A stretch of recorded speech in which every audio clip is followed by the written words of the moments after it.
বিসমিল্লাহির রহমানির রহিম।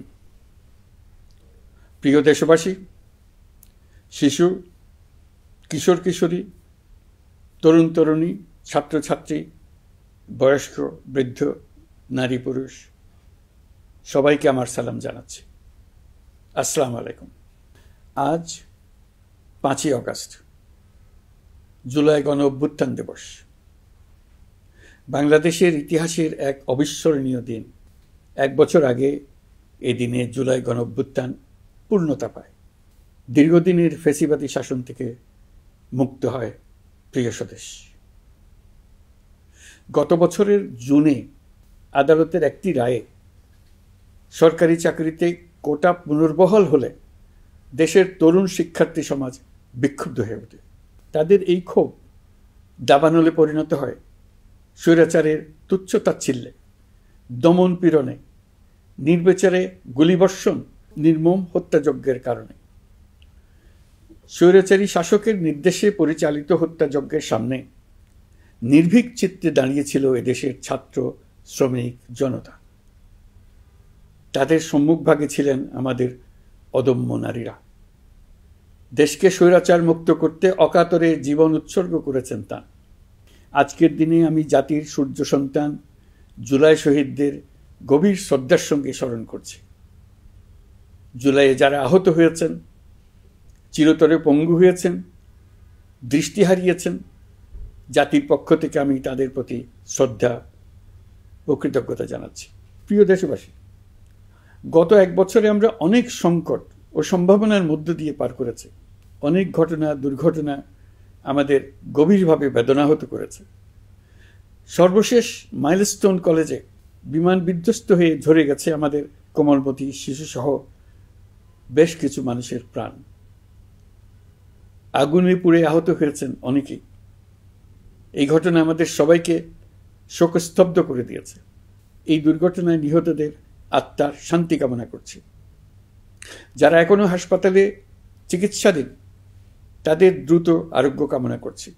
এই ভয়াবহ দুর্ঘটনার পর সিঙ্গাপুর, চীন, ভারত সহ কয়েকটি দেশের যে সকল চিকিৎসক এবং নার্স আহতদের সেবায় অক্লান্ত পরিশ্রম করেছেন, তাদের প্রতি কৃতজ্ঞতা জানাচ্ছি। যারা রক্ত দিয়ে আহতদের পাশে দাঁড়িয়েছেন, কৃতজ্ঞতা জানাচ্ছি তাদের প্রতিও। প্রিয় দেশবাসী, জুলাই অভ্যুত্থানের পর আমরা অনেক দূর পথ অতিক্রম করে এসেছি।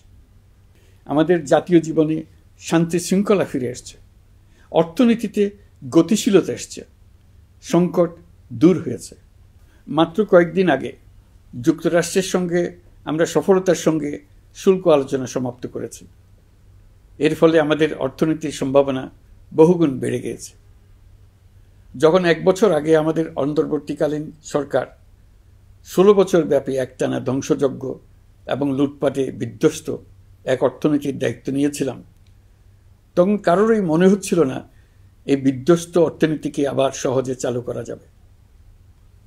মাত্র 1 বছরের মধ্যে আমরা এতদূর রাস্তা অতিক্রম করতে পারবো, এটা চিন্তাই করা যায়নি। অর্থনীতি ঘুরে দাঁড়িয়েছে। এখন দ্রুত গতিতে এগিয়ে যাবার পালা। আমরা এখন অন্তর্বর্তী সরকার থেকে একটি নির্বাচিত সরকারের হাতে রাষ্ট্র পরিচালনার দায়িত্ব তুলে দেওয়ার দিকে অগ্রসর হচ্ছি। আমরা দায়িত্ব গ্রহণের 4 মাসের মাথায় জাতির উদ্দেশ্যে দেওয়া ভাষণে আমি প্রতিশ্রুতি দিয়েছিলাম 2026 সালের জুনের মধ্যে দেশের আগামী জাতীয় সংসদ নির্বাচন আয়োজন করব। তবে নির্বাচনের আগে আমাদের অত্যাবশ্যকীয় কয়েকটি কাজ সম্পন্ন করতে হবে। এর মধ্যে অন্যতম হল জুলাই ঘোষণাপত্র ও জুলাই সনদ। আজ জুলাই গণ অভ্যুত্থান দিবসে সকল রাজনৈতিক দলকে সঙ্গে নিয়ে আমরা জাতির কাছে জুলাই ঘোষণাপত্র উপস্থাপন করেছি। এই ঘোষণাপত্রে মহান মুক্তিযুদ্ধ সহ বাংলাদেশের মানুষের অতীতের বিভিন্ন ঐতিহাসিক ও গণতান্ত্রিক সংগ্রাম থেকে শুরু করে জুলাই অভ্যুত্থানের প্রেক্ষাপট বর্ণনা করা হয়েছে। আমাদের 3টি দায়িত্ব ছিল: সংস্কার, বিচার ও নির্বাচন। জুলাই অভ্যুত্থানের ছাত্র, শ্রমিক, জনতা দেয়ালে দেয়ালে যে প্রত্যাশার কথা লিখে রেখেছিল, তার অন্যতম ফোকাস ছিল রাষ্ট্র ব্যবস্থার গণতান্ত্রিক সংস্কার। সেই লক্ষ্যে আমরা বেশ কয়েকটি সংস্কার কমিশন গঠন করেছিলাম। তাদের মধ্যে প্রধান প্রধান সংস্কার কমিশনগুলো যে সুপারিশ পেশ করেছে সেগুলোর মধ্যে স্বল্প সময়ের মধ্যে আশু বাস্তবায়নযোগ্য বহু সংস্কার আমরা ইতিমধ্যে সম্পন্ন করেছি। এই সংস্কারগুলোর মাধ্যমে অর্থনৈতিক খাত, বিচার ব্যবস্থা ও জনপ্রশাসনে গতিশীলতা আসবে, স্বচ্ছতা ও জবাবদিহিতা বহুলাংশে বৃদ্ধি পাবে, দুর্নীতি, অনিয়ম ও হয়রানি হ্রাস পাবে। দীর্ঘমেয়াদী সংস্কার কাজ বাস্তবায়নের লক্ষ্যে আমরা জাতীয় ঐকমত্য কমিশন গঠন করেছিলাম। এই কমিশনে 30টিরও অধিক রাজনৈতিক দল ও জোট স্বতঃস্ফূর্তভাবে অংশগ্রহণ করেছে, তাদের মতামত দিয়েছে। প্রাথমিক পর্যায়ে ঐকমত্য কমিশন 166টি সুপারিশ নিয়ে 30টির বেশি রাজনৈতিক দলের সঙ্গে প্রায় 2 মাস ধরে দলগত ও জোটগতভাবে আলোচনা করেছিল। এই প্রক্রিয়ায় যেসব বিষয়ে রাজনৈতিক দলগুলোর মধ্যে ঐকমত্য প্রতিষ্ঠিত হয়েছিল সেগুলো বাদ দিয়ে কমিশনের পক্ষ থেকে 19টি মৌলিক সংস্কারের বিষয় চিহ্নিত করা হয়। দ্বিতীয় পর্যায়ে 23 দিন ধরে আলোচনা শেষে 19টি বিষয়ের বেশিরভাগ ক্ষেত্রেই ঐকমত্য প্রতিষ্ঠা করা সম্ভব হয়েছে, যদিও কয়েকটি ক্ষেত্রে কিছু কিছু রাজনৈতিক দলের নোট অফ ডিসেন্ট রয়েছে। সংস্কারের ক্ষেত্রে আমরা আমাদের লক্ষ্যে পৌঁছাতে পেরেছি।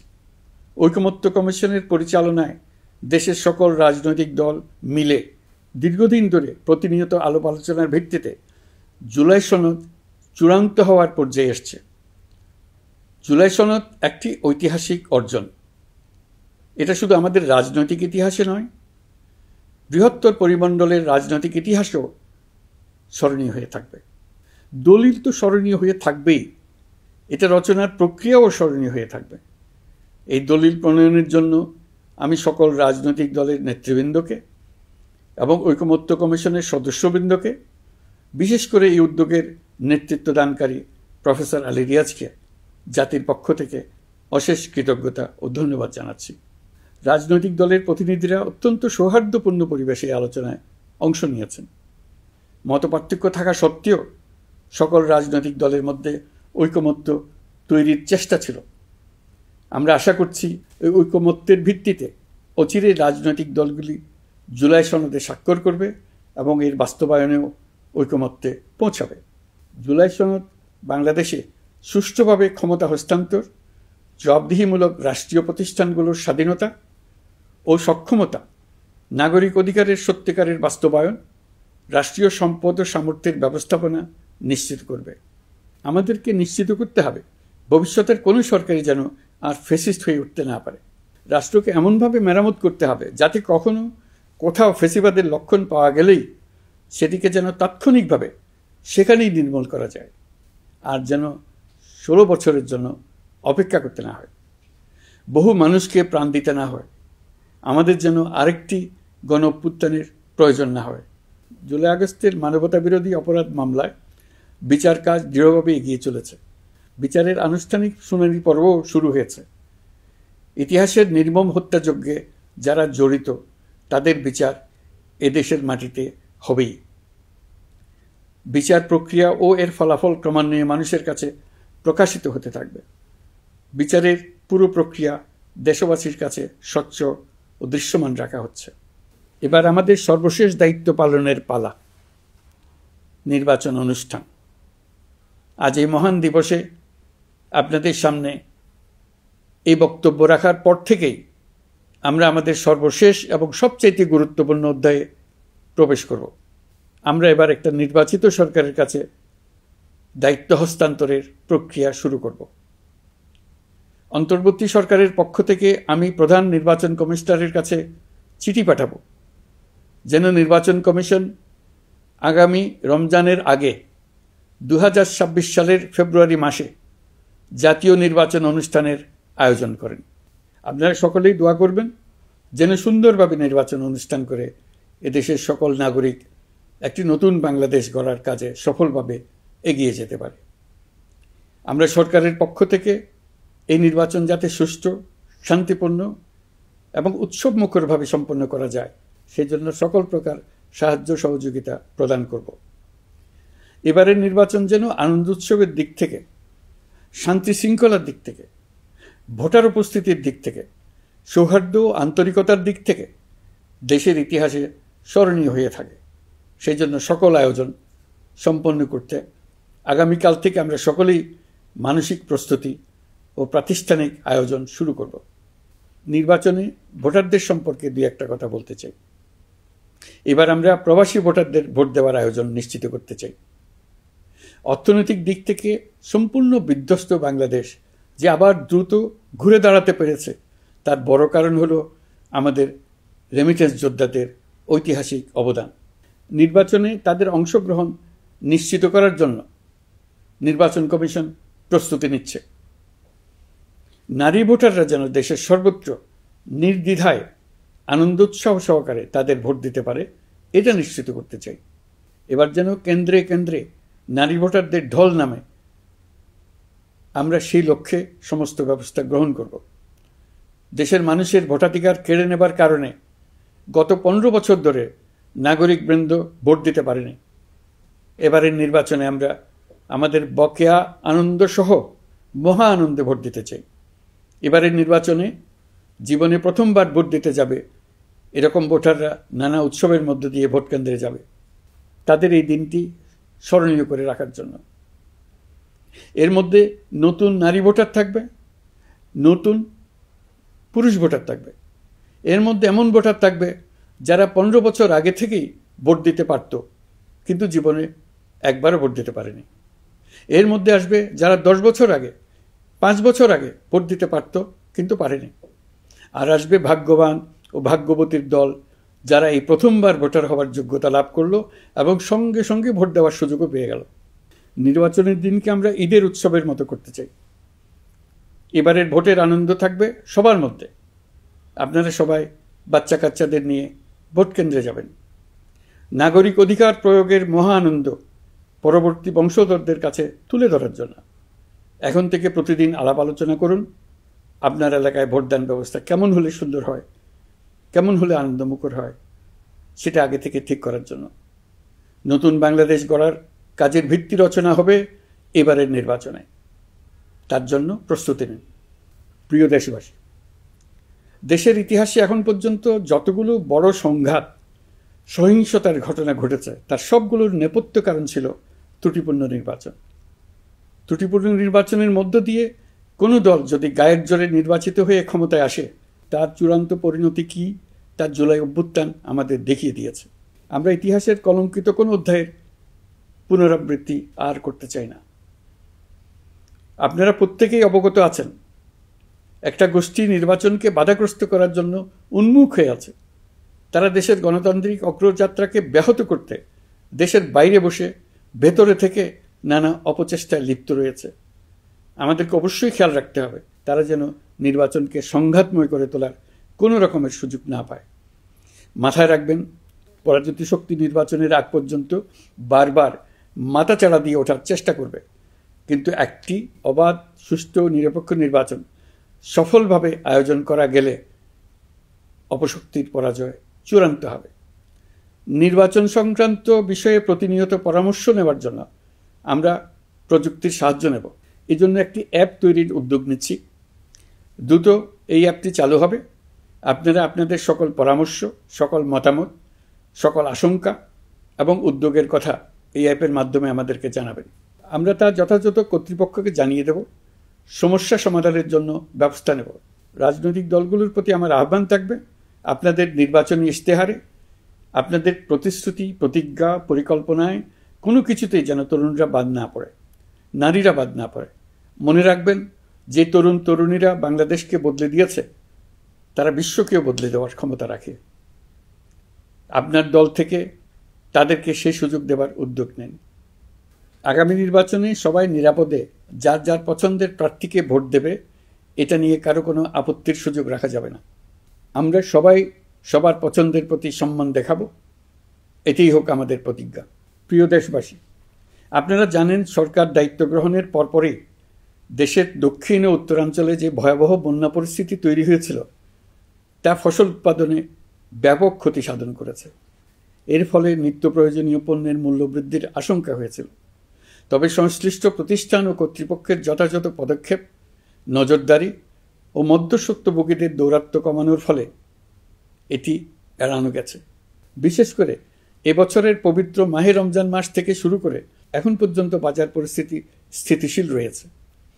মূল্যস্ফীতির নিয়ন্ত্রণ ছিল আমাদের জন্য সবচেয়ে বড় চ্যালেঞ্জ। ভঙ্গুর অর্থনীতি ও বন্যার কারণে খাদ্য মূল্যস্ফীতি হয়েছিল প্রায় 14%। এখন সেটা অর্ধেকে নেমে আসছে। আমরা আশা করছি ডিসেম্বরের মধ্যে এটা 6% নেমে আসবে। এই জুন মাসে দেশের সার্বিক মূল্যস্ফীতি কমে 8.48% হয়েছে, যা বিগত 35 মাসের মধ্যে সর্বনিম্ন। এই নিয়ে 4 মাস ধরে সার্বিক মূল্যস্ফীতি ক্রমান্বয়ে কমেছে। বর্তমান অন্তর্বর্তীকালীন সরকারের প্রতি প্রবাসীদের অসীম আস্থার ফলে মুদ্রাবাজারেও স্থিতিশীলতা ফিরে আসছে। গত অর্থবছরে ব্যাংকিং চ্যানেলে রেকর্ড $3033 কোটি প্রবাসী আয় দেশে এসেছে। রপ্তানি আয়ে প্রায় 9% প্রবৃদ্ধি হয়েছে। এর ফলে টাকা শক্তিশালী হয়েছে। অনেক বছর পর ডলারের বিপরীতে টাকার মান বাড়ছে। গত 11 মাসে বৈদেশিক পাওনাদারদের পাওনা সুদ ও আসল বাবদ $4 বিলিয়ন অর্থাৎ $400 কোটি অর্থ পরিশোধ করা হয়েছে, যা এ যাবৎকালের সর্বোচ্চ। আগের বকেয়া আদায় পরিশোধের পরও বৈদেশিক মুদ্রার রিজার্ভ বাড়ছে। আগামীতে এই ধারা বজায় থাকবে বলে আমরা আশা করি। বিদেশি বিনিয়োগ বৃদ্ধিতে বিভিন্ন উদ্যোগ নেওয়ার ফলে এই বছরের প্রথম 3 মাসে বিদেশি বিনিয়োগ এসছে $10,500 কোটি। গত বছরের একই সময়ের তুলনায় এটা দ্বিগুণেরও বেশি।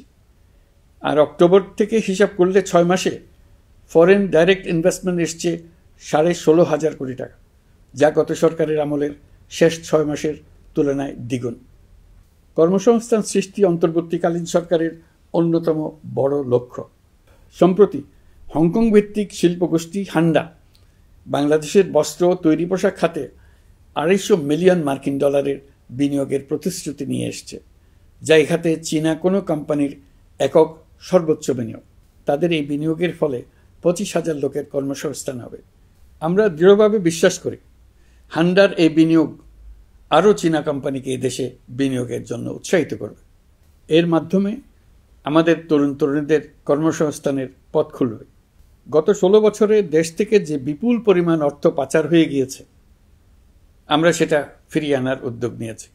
এই দীর্ঘ আইনি প্রক্রিয়ার জন্য সরকার নামকরা বিদেশি আইনি প্রতিষ্ঠানকে নিয়োগ দিয়েছে। যথাযথ আইনি পদক্ষেপের ফলে বিশ্বের বিভিন্ন দেশে ফেসিবাদী দুর্বৃত্তরা যে অর্থ সম্পদের পাহাড় গড়েছে তার কিছু কিছু ইতিমধ্যে জব্দ হয়েছে। এই কার্যক্রম সঠিকভাবে চালিয়ে যেতে পারলে অল্প সময়ের মধ্যে আরও কিছু ইতিবাচক ফলাফল পাওয়া যাবে বলে আমি বিশ্বাস করি। দেশের ভেঙে পড়া অর্থনীতিকে মজবুত করতে হলে আমাদের চিন্তায় মৌলিক পরিবর্তন আনতে হবে। আমি বরাবরই বলে এসেছি, এদেশের নদী ও বিশাল সমুদ্র আমাদের মূল্যবান সম্পদ। আমরা এই সম্পদকে কাজে লাগিয়ে সমান্তরালভাবে পানিভিত্তিক অর্থনীতি গড়ে তুলতে চাই। আমরা প্রায় ভুলে যাই যে বঙ্গোপসাগরের একটা অংশও আমাদের দেশ। এর পরিমাণ আমাদের মোট জমির পরিমাণের চাইতে বেশি। আমরা প্রায় সবসময় জমিভিত্তিক আমাদের অর্ধেক দেশ নিয়ে মাথা ঘামাই, বাকি পানিভিত্তিক অর্ধেক দেশকে হিসাবেই ধরি না, কারণ আমরা ওই অংশে বসবাস করি না। আমরা তো হাওর বাওরেও বসবাস করি না, তাই বলে তো তাকে হিসাবের বাইরে রাখেন। এখন থেকে আমাদের অংশের বঙ্গোপসাগরকে আমরা আমাদের দেশের মূল্যবান অংশ, এই কথা সবসময় মাথায় রেখে অগ্রসর হব। এই অংশের পানির উপর দিয়ে দেশ বিদেশের সঙ্গে আমরা বাণিজ্য করব। তার মাধ্যমে আমরা পুরো পৃথিবীকে আমাদের প্রতিবেশী বানাবো। এই পানির মধ্যে আছে অফুরন্ত সম্পদ, মৎস্য সম্পদ, যা প্রতি বছর ফসল দেয়। এই পানির নিচে আছে অফুরন্ত গ্যাস। এর সব কিছুকে নিয়েই প্রতিনিয়ত আমাদের চিন্তাভাবনাকে চালিত করতে হবে। বর্তমান সরকার চট্টগ্রাম বন্দর ব্যবস্থাপনাকে নতুন করে সাজানোর উদ্যোগ নিয়েছে। সরকার সম্প্রতি বাংলাদেশ নৌবাহিনী পরিচালিত ড্রাই ডক লিমিটেডকে নিউ মুরিং টার্মিনাল কন্টেইনার হ্যান্ডলিংয়ের দায়িত্ব দিয়েছে। তারা কাজ শুরু করা মাত্রই কিছু ইতিবাচক পরিবর্তন এসছে। প্রথম 2 সপ্তাহে দেখা গেছে আগের তুলনায় প্রতিদিন গড়ে 225টি বেশি কন্টেইনার হ্যান্ডলিং হচ্ছে। এই বন্দরকে আধুনিকভাবে গড়ে তোলা গেলে তা শুধু বাংলাদেশের অর্থনীতিতেই ভূমিকা রাখবে না, নেপাল, ভুটান সহ পার্শ্ববর্তী অঞ্চলের অর্থনীতিতে ইতিবাচক ভূমিকা রাখতে সক্ষম হবে। বিনিময়ে তারাও উপকৃত হবে, আমরাও উপকৃত হব। আমাদের উপকূল অঞ্চল অফুরন্ত সম্ভাবনার আধার। কুমিরা থেকে টেকনাফ পর্যন্ত নানা বন্দরের কর্মচাঞ্চল্যে সমগ্র উপকূল অঞ্চলকে দক্ষিণ এশিয়ার একটি গুরুত্বপূর্ণ অর্থনৈতিক প্রাণকেন্দ্র হিসেবে প্রতিষ্ঠা করবে। এই পুরো অঞ্চলে অনেকগুলো শিল্পাঞ্চল গড়ে উঠবে শুধু সমুদ্রের সান্নিধ্য এবং তার ব্যবহারের দক্ষতার কারণে। সমুদ্র উপকূলীয় অঞ্চলের সম্পদ ও পরিবেশের টেকসই ব্যবহার নিশ্চিত করতে আমাদের বন্ধু দেশগুলোর সঙ্গে আলোচনা শুরু করেছি। তারা উৎসাহ সহকারে সাড়া দিয়েছেন। গভীর সমুদ্রকে আমরা এখনও আমাদের কল্যাণে কাজে লাগাতে পারিনি। একে কেন্দ্র করে আমরা মাছ পালন, আহরণ ও প্রক্রিয়াজাতকরণের শিল্প গড়ে তুলতে কাজ শুরু করেছি। এতে করে লক্ষ লক্ষ মানুষের কর্মসংস্থান হবে, আমাদের অর্থনীতি নতুন শক্তিতে বলীয়ান হবে। প্রিয় দেশবাসী, প্রবাসী বাংলাদেশিদের জন্য ভিসা সংক্রান্ত জটিলতা দূর করতে আমরা গভীরভাবে কাজ করে যাচ্ছি। বাংলাদেশি নাগরিকদের জন্য আরব আমিরাত পুনরায় ভিসা চালু করেছে। মালয়েশিয়া কর্তৃপক্ষ বাংলাদেশি কর্মীদের জন্য প্রথমবারের মতো মাল্টিপল এন্ট্রি ভিসা চালু করেছে। অন্যান্য দেশের সঙ্গেও ভিসা জটিলতা কীভাবে কমিয়ে আনা যায় এ নিয়ে আমরা কাজ করে যাচ্ছি। আগামী 5 বছরে জাপানে অন্তত 1 লক্ষ বাংলাদেশি তরুণদের পাঠানোর প্রস্তুতি শুরু করেছে। তরুণদের সেখানে পাঠানোর জন্য বিশেষ প্রশিক্ষণ, অন্যান্য ব্যবস্থাও আমরা নিতে শুরু করেছি। এর পাশাপাশি আমরা ইতালি, দক্ষিণ কোরিয়া, সার্বিয়া সহ বিভিন্ন দেশে দক্ষ কর্মীদের পাঠানোর উদ্যোগ নিয়েছি। সৌদি আরব, জর্ডান, ওমান সহ বিভিন্ন দেশে নথিপত্রের কারণে যে প্রবাসীরা ইরেগুলার হয়ে গিয়েছিলেন তাদেরকে রেগুলারাইজ করার জন্য ব্যবস্থা নিয়েছে। আমরা বিভিন্ন দেশের সঙ্গে বিদ্যমান চুক্তিগুলোকে পর্যালোচনা করে দেখছি যাতে আমাদের প্রবাসী ভাই বোনদের জন্য সেগুলো স্বস্তিদায়ক হয়। দেশে এবং দেশের বাইরে বাংলাদেশের নাগরিকরা যে যেখানে অবস্থান করছে তারা যাতে সব ধরনের নাগরিক সুবিধা পান, আমরা সেই বিষয়ে উদ্যোগ নিয়েছি। চলতি বছর আমাদের নানা উদ্যোগের ফলে প্রায় 87,000 বাংলাদেশি সুষ্ঠুভাবে হজ পালন করতে পেরেছেন। হজের ব্যয়ও অন্যান্য বছরের তুলনায় আমরা কমিয়ে আনতে পেরেছি। হাজিরা যাতে নির্বিঘ্নে হজ সম্পন্ন করতে পারে সেজন্য লাব্বায়েক নামে অ্যাপ চালু করেছে, যার মাধ্যমে ঘরে বসেই হাজিদের আত্মীয় স্বজন, পরিবার পরিজন তাদের অবস্থান প্রতি মুহূর্তে জানতে পেরেছেন। এই বছর দক্ষিণ এশিয়ার অন্যান্য দেশগুলোতেও আমাদের হজ ব্যবস্থাপনা প্রশংসিত হয়েছে। আগামী বছরের হজ ব্যবস্থাপনা যেন আরও নির্বিঘ্নে সম্পন্ন করা যায় সেজন্য মন্ত্রণালয় এখন থেকেই প্রস্তুতি নিতে শুরু করেছে। প্রিয় দেশবাসী, জুলাই গণঅভ্যুত্থানে তরুণ শিক্ষার্থীদের পাশে ঢাল হয়ে দাঁড়িয়েছিলেন আমাদের বাবা মা ও শিক্ষকরা। আমাদের বাবা মায়েরা তাদের সন্তানকে বহু কষ্টে বড় করে বিশ্ববিদ্যালয়ে পাঠায়। লেখাপড়া শেষ করে অনেক ছাত্র অসুস্থ হয়ে বের হয়। এর কারণ আবাসিক হলের নোংরা পরিবেশ, খাবারের নিম্নমান, তার উপর দলীয় সন্ত্রাসীদের দমনপীড়ন। বিশ্ববিদ্যালয়ে পড়াশোনার পরিবর্তে প্রতিদিন শিক্ষার্থীদের জোর করে রাজনৈতিক দলের প্রোগ্রামে নিয়ে যাওয়া হতো। প্রশাসন ও শিক্ষকরা সবই জানতেন, অথচ কেউ এটি থামাতে পারেননি, চেষ্টাও করেননি। কারণ শিক্ষকদের একটি বড় অংশ প্রমোশনের জন্য, সুবিধার জন্য দলীয় রাজনীতিতে জড়িত ছিলেন, নিপীড়কের ভূমিকায় ছিলেন। প্রতিটি বিশ্ববিদ্যালয়ের আবাসিক হলগুলোতে দলীয় সন্ত্রাসীদের নিয়ন্ত্রণ আর অমানসিক নির্যাতন চলত। সেখানে গড়ে তোলা হয়েছিল টর্চার সেল। অন্তর্বর্তী সরকার প্রতিশ্রুতিবদ্ধ যে আমরা আর কখনো শিক্ষা প্রতিষ্ঠানগুলোকে এমন কোনো রাজনীতি দ্বারা কলুষিত হতে দেব না যা পড়াশোনার পরিবেশ নষ্ট করে, তরুণদের জীবন ধ্বংস করে। বাবা মায়েদের যেন সন্তানকে বিশ্ববিদ্যালয়ে পড়তে পাঠিয়ে আর কখনো শঙ্কায় থাকতে না হয়। বর্তমান সরকার দায়িত্ব গ্রহণের পরপরই শিক্ষা ব্যবস্থার উন্নতির জন্য ধারাবাহিকভাবে পরামর্শ কমিটির সঙ্গে বৈঠক করেছে, বিভিন্ন উদ্যোগ হাতে নিয়েছে। বিদ্যালয়গুলোতে শিক্ষার মান কীভাবে বাড়ানো যায় সে বিষয়ে বিভিন্ন উদ্যোগ নেওয়া হচ্ছে।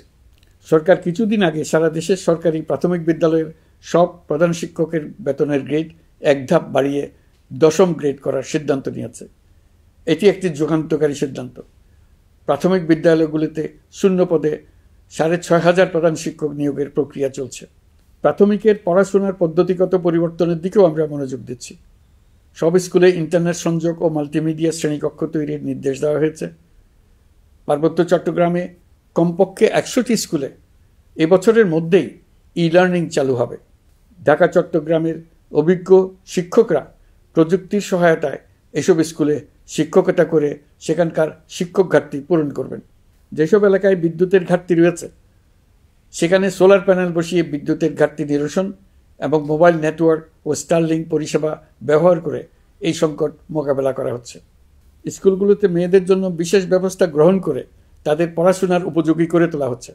স্কুলের অবকাঠামোকে নারীবান্ধব করে তুলতে স্কুল ভবন নির্মাণের সময় কমিটিতে নারী স্থপতি রাখার নিয়ম করা হয়েছে। আমাদের লক্ষ্য হলো স্কুল ভবনের ডিজাইন থেকে শুরু করে পড়াশোনার পরিবেশ চিন্তাভাবনায় মেয়েদেরকে বিশেষভাবে গুরুত্ব দেওয়া, যাতে তারা ব্যক্তিগত নিরাপত্তা ও স্বাস্থ্যের দিক থেকে স্বস্তিদায়ক পরিবেশে পড়াশোনা করতে পারে। প্রিয় দেশবাসী, জুলাই গণ অভ্যুত্থানে শহীদ ও আহত যোদ্ধাদের জন্য আমরা নিরলসভাবে কাজ করে যাচ্ছি। এখন পর্যন্ত 775টি শহীদ পরিবারকে প্রায় 100 কোটি টাকার সঞ্চয়পত্র ও মাসিক ভাতা বাবদ ব্যাংক চেক দেওয়া হয়েছে। অবশিষ্ট যারা আছেন তাদেরও কয়েকটি আইনগত বিষয় নিষ্পত্তি সাপেক্ষে সঞ্চয়পত্র দেওয়ার প্রক্রিয়া চলছে। এর পাশাপাশি আহত 13,800 জন জুলাই যোদ্ধাকে 3টি ক্যাটাগরিতে নগদ টাকা ও চেক বাবদ 153 কোটি 4 লাখ টাকা প্রদান করা হয়েছে। 78 জন অতি গুরুতর আহত জুলাই যোদ্ধাকে সিঙ্গাপুর, থাইল্যান্ড, তুরস্ক এবং রাশিয়ার উন্নত চিকিৎসার জন্য পাঠানো হয়েছে এবং চিকিৎসা ব্যয় বাবদ এ পর্যন্ত প্রায় 100 কোটি টাকা ব্যয় হয়েছে। আহতদের পুনর্বাসনের জন্য সরকারের সবকটি মন্ত্রণালয়ের সম্মিলিত প্রচেষ্টায় বিভিন্ন ধরনের উদ্যোগ নেওয়া হচ্ছে। ফেসিবাদী সরকারের আমলে দেশের শহরে বন্দরে হাজারো প্রতিষ্ঠান, সড়ক, সেতু, সেনানিবাস, যুদ্ধজাহাজ, স্কুল, কলেজ, বিশ্ববিদ্যালয়ের নাম পরিবর্তন করে স্বৈরাচার তার নিজের এবং নিজের পরিবারের সদস্যদের নামে চালু করেছিল। আমরা সব নাম পরিবর্তন করে আগের নাম বা মানানসই নাম করে দিয়েছি। প্রিয় দেশবাসী, অন্তর্বর্তীকালীন সরকার এমন এক অবস্থায় দেশের দায়িত্বভার গ্রহণ করেছিল যখন প্রতিটি গণতান্ত্রিক প্রতিষ্ঠান, অফিস, আদালত বিধ্বস্ত অবস্থায় ছিল। আমাদের প্রথম এবং প্রাথমিক কাজ ছিল এই প্রতিষ্ঠানগুলোর সংস্কার এবং পুনর্নির্মাণে হাত দেওয়া, আইনশৃঙ্খলা বাহিনী পুনর্গঠন, অর্থনীতি পুনরুদ্ধার, আইন আদালত, নির্বাচন কমিশন সহ যাবতীয় গণতান্ত্রিক প্রতিষ্ঠানকে সচল করা এবং নাগরিকদের নিকট দায়বদ্ধ করে তোলা। রক্তাক্ত জুলাই ছিল স্বৈরাচারের বিরুদ্ধে তরুণদের পুঞ্জীবিত ক্ষোভের বহিঃপ্রকাশ। 16 বছর ধরে সরকারের স্বৈরাচারী আচরণের বিরোধিতা করে যতগুলো আন্দোলন হয়েছে, প্রতিটিতেই দলীয় সন্ত্রাসীরা অস্ত্র হাতে আন্দোলনকারীদের আক্রমণ করেছে। প্রতিটি আন্দোলনকেই দমন করার জন্য দলীয় সন্ত্রাসীরা সর্বোচ্চ আঘাত করেছে, যেখানে আইনশৃঙ্খলা বাহিনীকেও অংশ নিতে নির্দেশ দেওয়া হয়েছে অথবা দাঁড়িয়ে দর্শকের ভূমিকায় থাকতে বলা হয়েছে। একটি স্বাধীন বিচার বিভাগের জন্য অন্তর্বর্তী সরকার সংস্কার কাজ হাতে নিয়েছে। বিচার বিভাগীয় সংস্কার কমিশনের প্রস্তাবনা অনুযায়ী সুপ্রিম কোর্ট বিচারক নিয়োগ সহ যে সকল কাজ এই সরকার স্বল্প সময়ের মধ্যে করে যেতে পারবে, সে সকল কাজের অধিকাংশ ইতিমধ্যে সম্পন্ন করা হয়ে গেছে। বাকি কাজ চলমান রয়েছে। স্বৈরাচার আমলে দলীয় বাহিনীতে পরিণত হওয়া ভঙ্গুর আইনশৃঙ্খলা বাহিনীকে নতুন করে গড়ে তোলার জন্য আমরা সর্বোচ্চ ব্যবস্থা নিয়েছি। আইনশৃঙ্খলা বাহিনী দ্বারা কোনো মানবাধিকার লঙ্ঘন যাতে না ঘটে, সেই জন্য পুলিশ সদর দপ্তরে একটি সেল কার্যকর করা হয়েছে, যেখানে মানবাধিকার সহ পুলিশ সদস্যদের মাধ্যমে সংগঠিত যে কোনো অপরাধের বিষয়ে অভিযোগ করা যায়। এই সমস্ত সেল অন্যান্য আইন প্রয়োগকারী সংস্থার প্রধান কার্যালয়ও স্থাপন করা হচ্ছে। আসামিদের জিজ্ঞাসাবাদ হবে স্বচ্ছ কাচের ঘরে। হাজতখানায় বন্দীদের মানবিক সেবা নিশ্চিত করা হবে। অভিযান পরিচালনার সময় পুলিশ যেন জিপিএস ট্র্যাকিং সিস্টেম ডিভাইস সহ বডি ক্যামেরা পরিধান করেন তা নিশ্চিত করা হবে। পুলিশ যেন আর কখনোই কোনো আন্দোলন দমনে প্রাণঘাতী অস্ত্র ব্যবহার করতে না পারে, সেই ব্যবস্থা নেওয়া হয়েছে। বেআইনি সমাবেশে বল প্রয়োগের ক্ষেত্রে জাতিসংঘের স্বীকৃত 5টি ধাপ অনুযায়ী পুলিশ সদস্যদের প্রশিক্ষণ দেওয়া হচ্ছে। সব মিলিয়ে স্বরাষ্ট্র মন্ত্রণালয়ের পুলিশ সংস্কার কমিশনের প্রস্তাব অনুযায়ী 16টি সংস্কার কাজ সম্পন্ন হয়েছে। আরও 43টি সংস্কার কাজ সমাপ্ত হওয়ার পথে। দেওয়ানি আইন, নারী ও শিশু নির্যাতন দমন আইন সহ বিভিন্ন আইনগত সংস্কার সম্পন্ন হয়েছে। সম্প্রতি সরকার ফৌজদারি কার্যবিধি সংশোধন অধ্যাদেশ 2025 অনুমোদন করেছে। এর ফলে এখন থেকে কোনো ব্যক্তিকে আটকের পর 12 ঘন্টার মধ্যে যত দ্রুত সম্ভব পরিবারকে জানাতে হবে। আটককৃত ব্যক্তিকে আইনজীবীর সঙ্গে সাক্ষাতের সুযোগ দিতে হবে। গ্রেপ্তারকৃত ব্যক্তি রিমান্ডের পর অসুস্থ বা আহত হলে তাকে ডাক্তার কর্তৃক পরীক্ষা করতে হবে এবং আঘাতের কারণ নিশ্চিত হতে হবে। তার প্রয়োজনীয় চিকিৎসা দিতে হবে। এক্ষেত্রে পুলিশের দায় থাকলে আইনি ব্যবস্থা নেওয়ার বিধান যুক্ত করা হয়েছে।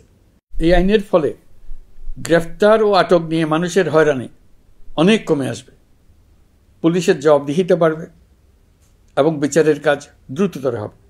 পুলিশ সংস্কার কমিশনের সুপারিশ ছিল কোনো ব্যক্তি থানায় জিডি করতে গেলে অবশ্যই তা গ্রহণ করতে হবে। জিডি গ্রহণ করা ছাড়া থানা থেকে কোনো ব্যক্তিকে ফিরিয়ে দেওয়া যাবে না। এই সুপারিশের ভিত্তিতে সরকার সিদ্ধান্ত নিয়েছে দেশের সব থানায় অনলাইনে জিডি করা যাবে। এখন থানায় জিডি না নেওয়ার আর কোনো অভিযোগ থাকবে না। গণতান্ত্রিক চর্চার অন্যতম প্রধান শর্ত গণমাধ্যমের স্বাধীনতা।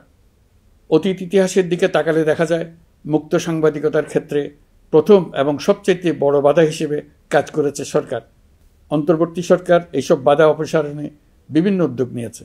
আমরা সমালোচনাকে উন্মুক্ত করে দিয়েছি। যে কেউ চাইলেই যে কোনো মাধ্যমে, সেটা মূলধারার গণমাধ্যম হোক কিংবা সামাজিক যোগাযোগ মাধ্যমেই হোক, সরকারের সমালোচনা করতে পারছেন। এমনকি রাষ্ট্রীয় গণমাধ্যমেও সরকারের সমালোচনা করা যাচ্ছে।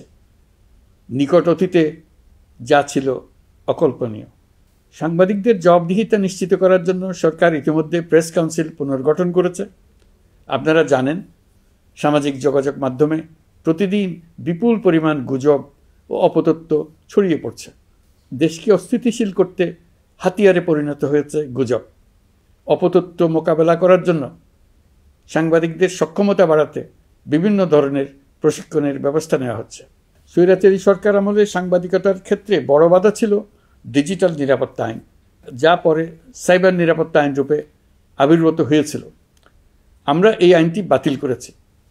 এই আইনের অধীনে সাংবাদিকদের বিরুদ্ধে করা সব মামলা বাতিল করা হয়েছে। সংবাদ মাধ্যমের স্বাধীনতা নিশ্চিতকরণে এটি একটি বড় অগ্রগতি। নতুন যে আইন প্রণীত হয়েছে তাতে আগের আইনের নিবর্তনমূলক 9টি ধারা বাদ দেওয়া হয়েছে। আগের আইনের আওতায় করা 95% মামলায় এসব ধারায়। আমরা বিশ্বাস করি নতুন আইন প্রণয়নের পর সাংবাদিকদের আইনি হয়রানি বন্ধ হবে।